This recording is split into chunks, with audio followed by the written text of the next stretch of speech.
Celebrate baseball's past and present. The induction ceremonies on ESPN Classic continue. Dave Winfield has spoken, as has Kirby Puckett. He's about to, I should say, Bill Mazeroski, we heard from sort of a joke from Tony Oliva suggesting there's not going to be a problem with Kirby Puckett speaking. No, Kirby he's got a lot of energy. He understands what it's all about. But he'll be entertaining. I'm looking forward to hearing what Kirby's got to say. He was always entertaining, Buck, particularly as a player. He was not entertaining to play against or manage against. You know, watching Tony Oliva, though, there was one guy, that during his era, everyone talked about, and I'm a little surprised he's not in the Hall of Fame. Everybody I ever talked to that played against Tony Oliva, I've had pitcher after pitcher after pitcher said he was the toughest out they ever had to get. He could hit any line drive, hit any pitch, handle it well, and, you know, some injuries really shortened his career. A tremendous instructor, Tony Oliva, and we're talking about Kirby Puckett today. Tony Oliva had a big part in him. I know he was real modest in his speech there with Brian Kenny, but he taught Kirby Puckett that leg kick that Kirby has that generated the power, and that transformed his game because Kirby Puckett was really, Carl, a guy that had speed, would hit the ball hard on the ground and played great defense. He didn't have that power part of his game until Tony Oliva really got a hold of him and added that leg kick, and then he started driving the ball. It's easy to look at the inductees today and look at Winfield and say, look at the body, physical stature, natural ability, 5'2" player. But the fact is, when Puckett was in his prime, he did everything Winfield did. Well, he had great skills, could do it all. And, you know, the one thing that when we got ready to acquire a player, when you were making trades and everything, the one thing I always tried to do, Carl, was call the visiting clubhouse guy with our team or call the home clubhouse guy.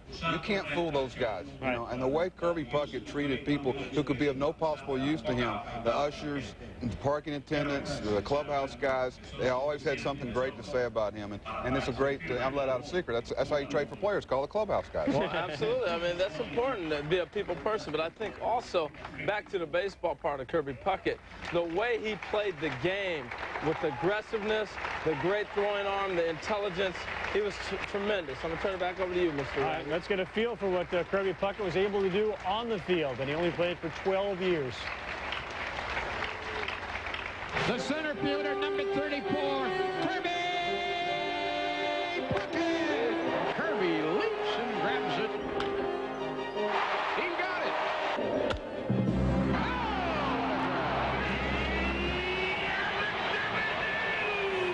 Kirby Puckett leaps in. They took great pass.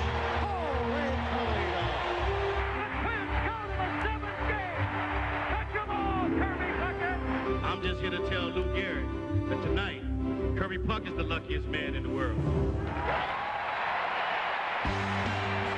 Kirby Puckett, you see his numbers, the .318 average, 10 All-Star teams, a couple of World Series titles, the 5 200-hit seasons, a great player on the field, a terrific person off the field, and with more on that, here's Peter Gannon.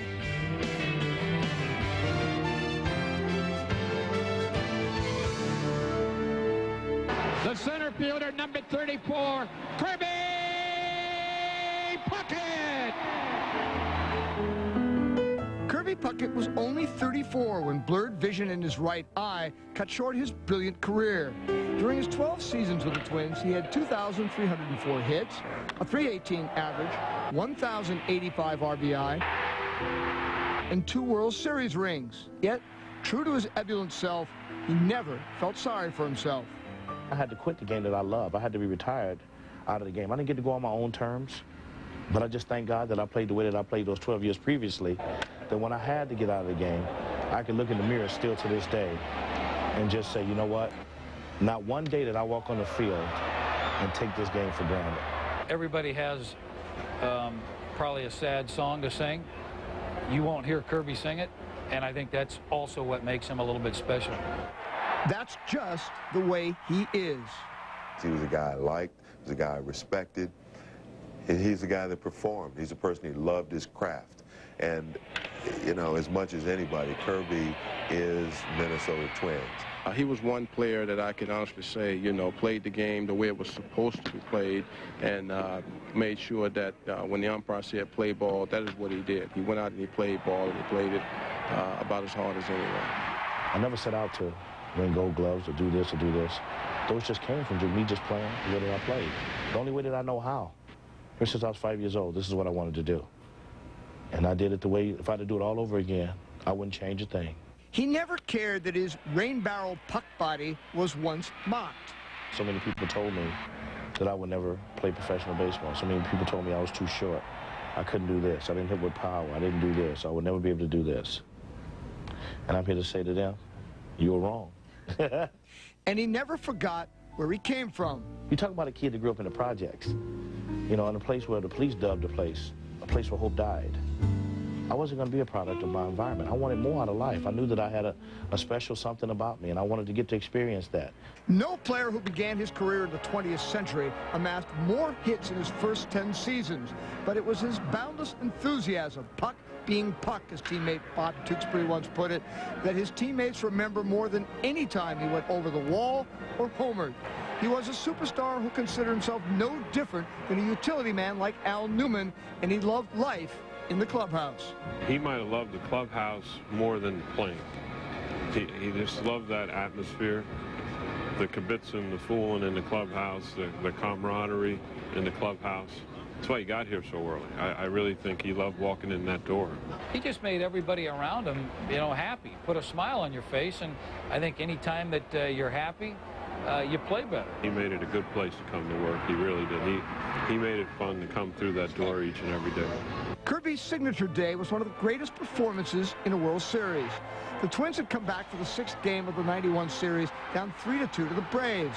As usual, Puck was the first player in the clubhouse. I came to the clubhouse that day, and it was really, really quiet. It was like a morgue in the clubhouse. And I remember saying, man, guys, there's nobody dead, or nobody died. We still alive. No, he just wasn't talking to talk. He meant it. He'd feel good about himself on a given day and know he was going to do well, and he'd carry it along. And I remember I went in the clubhouse after batting practice. I got everybody. I said, everybody together. We have a little short meeting. Everybody comes in. I said, guys, I just have one announcement to make. You guys should jump on my back tonight. I'm going to carry us. And everybody went, yeah, Puck's got us, Puck's got us.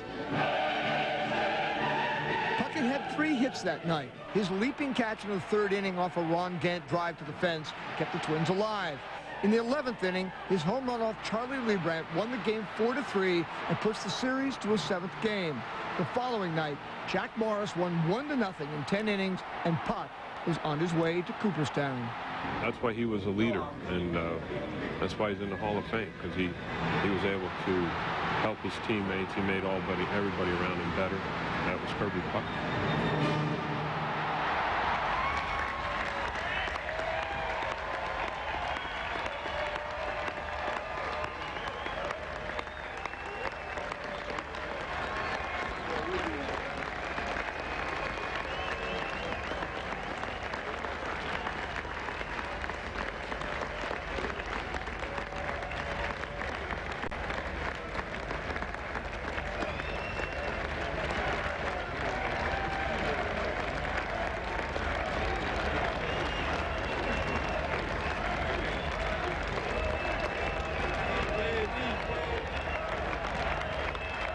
Chairman of the National Baseball Hall of Fame, it's my honor, Kirby, to welcome you into the Hall of Fame family.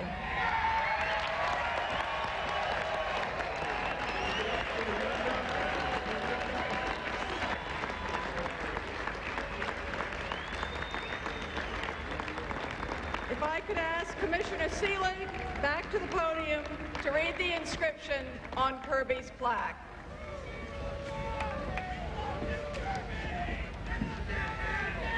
Kirby Puckett, Minnesota Twins, American League, 1984 to 1995. A proven team leader with an ever-present smile and infectious exuberance, who led the Minnesota Twins to World Series championships in 1987 and 1991. Over 12 seasons, he hit for power and average, batting .318 with 414 doubles, 207 home runs. Also a prolific run producer, scored 1,071 runs, drove in 1,085 runs in 1,783 games. A 6-time Gold Glove winner who patrolled center field with elegance and style, routinely scaling outfield walls to take away home runs. The 10-time All-Star career ended prematurely because of an unfortunate eye problem. Welcome to Cooperstown, Kirby.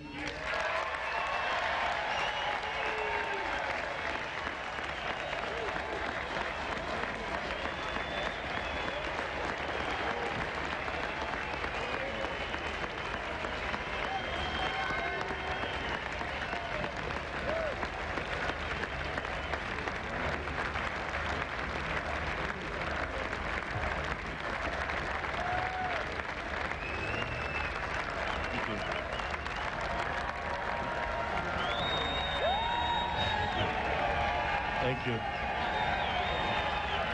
Thank you so much.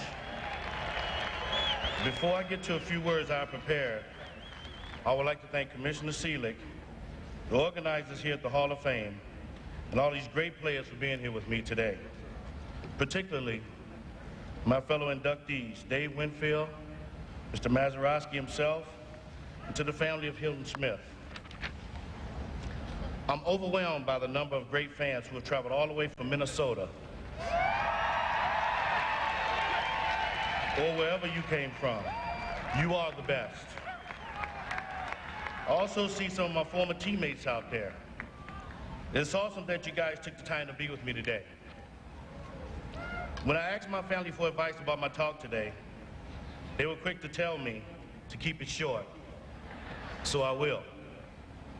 The only problem I have with that request is the time I need to thank all the people who have helped me get here today. Because you don't get to where I am today without help from a lot of people. I hope those I leave out will excuse me, but I want to thank the coaches who taught me the fundamentals of baseball. Dewey Kelm of Bradley University and Bob Simmons of Triton Junior College, who also taught me some of the important fundamentals of life. To Carl and Eloise Polad, and the entire Minnesota Twins organization, as well as all the many teammates I played with throughout my career, including my buddy Dave Winfield. I can't tell you what a joy it is to be inducted with a friend. The tremendous guys I played against on all the other teams. Teron Washington, my first roommate. In those days, we didn't have any of them single rooms like guys have today. He was my big league father, and he showed me the ropes as I broke in the big leagues. My manager and friend, Tom Kelly. He led our teams to world championships, and he hasn't lost his edge today. To my good friend, Tony Oliva.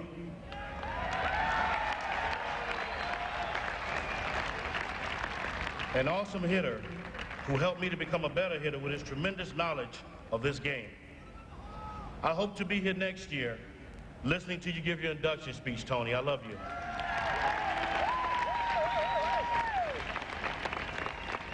The amazing public address announced voice of the Minnesota Twins, Bob Casey, who taught the world how to say my name. I also want to thank Ron Shapiro, Michael Moss, Brian Woods, and everyone at Shapiro Robinson and Associates. Ron, you're not only my agent, but one of my best friends.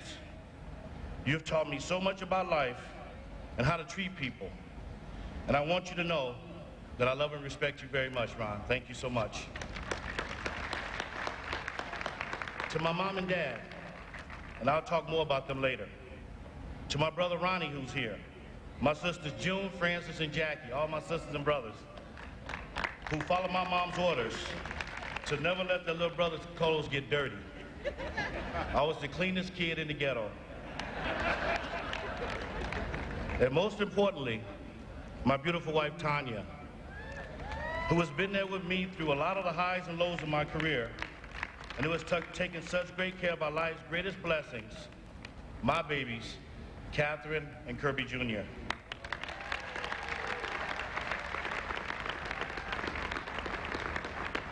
I love you, Tanya, and thank you for all that you have done for me, and you'll always be there for me, and thanks for babysitting me for 16 years, sweetie. I appreciate it.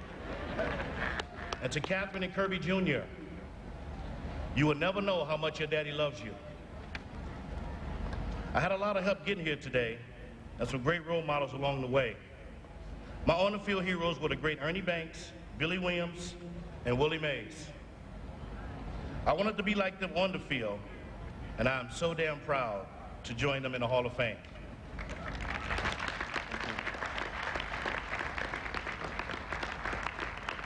My off-the-field heroes, the people who gave me the values to live by and who inspired me with their hard work and unselfish dedication to their family with my mom, Catherine, and my dad, William. My only regret is that they and my two brothers, Donnie and Spencer, could not be physically here today. I do know that they are here spiritually, and Mom's probably looking down right now and thinking about all those spankings she gave me for hitting balls through neighbors' windows and breaking lamps and breaking everything in the house. I want to tell Mom, well, Mom, I hope you can see now that it was worth it. Your little baby is going into the Hall of Fame.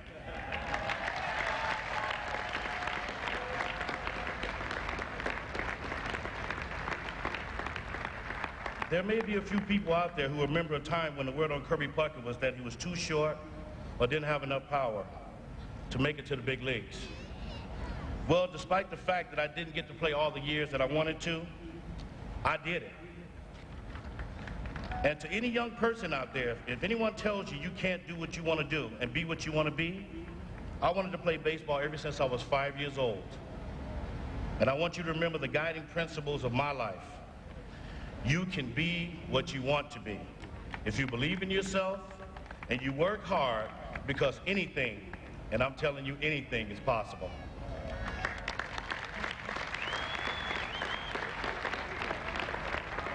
It doesn't matter if you're 5'8" like Kirby Puckett or you 6'6" like my man Winnie.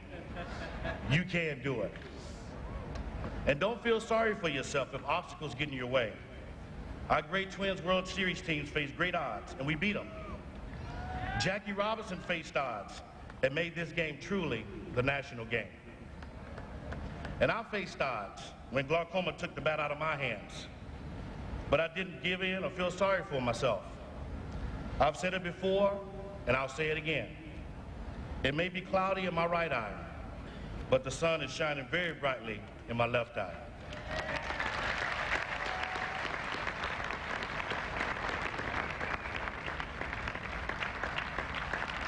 And just think how the sun has shined right up to the door of this great hall, the shrine for the greatest game in the world and the greatest players in the world, baseball. We call it the national game because of its great and unique history. And it doesn't matter where you came from the projects like me in Chicago or the gated communities of Beverly Hills. And because it doesn't matter what race, creed, or national origin you are, black, white, Hispanic, Japanese, or whatever, it just matters how you play the game. And I played it with all my heart, with all my soul, and with all my might. I played the game and tried to live my life in a way that would make the people that I love and care about proud. So, to my late parents, my two brothers who recently passed away, my remaining 3 brothers and sisters, all of my sisters and brother-in-laws, my mother-in-law, my nieces and nephews, and all the many friends that I have, and most importantly, my wife Tanya, and my children Catherine and Kirby Jr., I hope I've made you proud.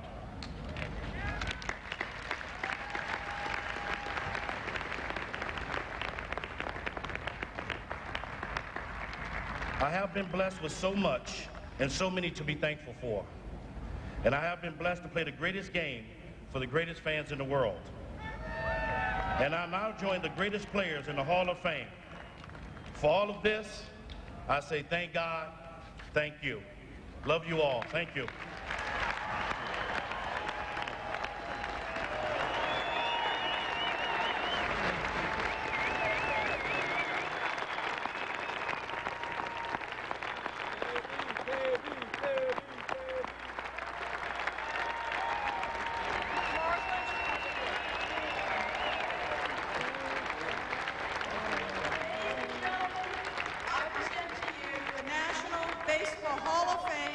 Induction class of 2001.